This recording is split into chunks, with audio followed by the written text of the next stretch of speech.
রাধে রাধে বন্ধুরা, কেমন আছো? আজকে আমি ভগবানকে একটু তেলের পিঠে তৈরি করে সেবা দিলাম। হাতে টাইম ছিল না, ঝটপট গুলেই আমি তৈরি করলাম। একটু রেখে দিলে ভালো হয়, তো হাতে সময় নেই, কি করব, ঠাকুরকে সেবা দিতে হবে রাত্রেবেলায়। কি মন হলো দুম করে এসে পরে এটা তৈরি করলাম। এটা প্রসেসটা তৈরি করতে একটু সময় লাগে, মেখে রেখে দিতে হয়, তবেই ভালো হয়। লুচির মতোই ফুলেছে, যাই হোক বাচ্চারা খেতে দাবি করছিল যে মা কিছু একটু তৈরি করো, গজা তৈরি করে করো। হাতে টাইম থাকে না, কিছু তৈরিও করতে পারি না, এই জন্যে একটু তৈরি করলাম। আধা ঘন্টার ভিতরে করে ভগবানকে সেবা দিলাম আর ওদেরকেও দিলাম। তো সংসারে ছেলে মেয়ে যখন হয়ে যায় তখন তাদের বায়না পূরণ করতে না পারলে নিজেদেরও খারাপ লাগে। সামান্য কিছু কিছু ছোটোখাটো আবদার যদি পূরণ করে ওরাও খুশি থাকে, আমরাও খুশি থাকি।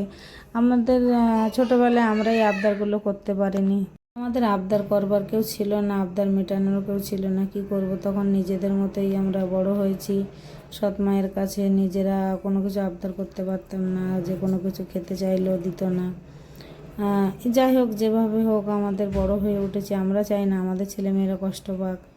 তো আমার মেয়ে ছেলের, আমার দাদা ছেলের ঘরটা একদম গরুর গোয়ালের মতো আমি